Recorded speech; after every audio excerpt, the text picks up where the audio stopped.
The New Bear at School by Carrie Weston. The day that Miss Cluck said there was going to be a new animal in the class, everyone was excited. When Miss Cluck said that the new animal was a bear, the other animals squealed with delight. Letitia the rabbit wondered if it might be a fluffy pink bear like the one on her lunchbox. Maxwell the mole wanted a floppy brown bear with velvet paws. The mice hoped for a bear in Wellingtons and a blue coat. Fergus, the fox cub, thought any teddy bear would be just fine.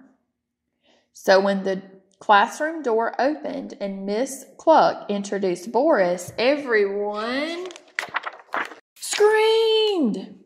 For Boris wasn't a teddy bear, he was an enormous, hairy, scary grizzly bear. Miss Cluck told Boris she'd give him his uniform tomorrow and found him a seat next to Maxwell. But as he sat down, there was a loud crack. It made Maxwell hide his face in his paws. "Oh, Boris," said Miss Cluck, "why don't you sit on the floor instead?"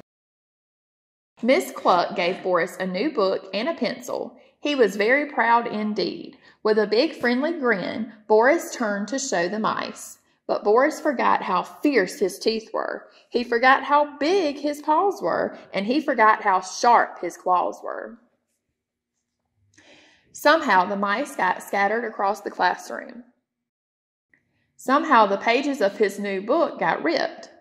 Somehow there was panic everywhere. "Boris is too big!" cried one little mouse. "Boris is too hairy!" yelled another. "Boris is too scary!" They all squeaked together. "Oh, Boris," said Miss Cluck, "please try to be more careful." At lunchtime, everyone sat together. There was not enough room on the bench for Boris, but nobody moved over. So he sat all by himself and dipped his big paw into the large jar of honey his mommy had packed for him. When lunchtime was over, Miss Cluck said everyone had to go off and play. The mice began a game of hide and seek. 1, 2, 3. Everyone ran to find a place to hide, but Boris was too big. So Boris shut his eyes and counted instead. 1, 2, 3, coming to get you, Boris boomed. Maxwell ran crying to Miss Cluck. "Let's go inside and play some quiet games," said Miss Cluck. "And Boris, please try to be less scary, dear." The animals sat together in a circle. There was no space for Boris.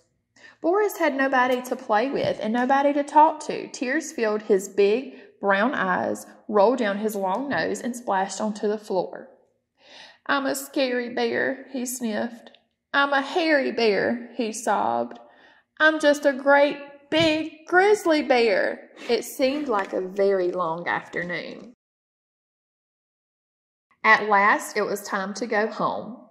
Miss Cluck stood and waved as the animals set off through the woods. Maxwell scampered through the leaves. Letitia hopped along the bank. Fergus chased the little mice around a tree. Boris plodded along far behind. Suddenly, from a hollow tree leapt the Rat Pack. "Well, well, if it isn't the crybabies," said the meanest rat.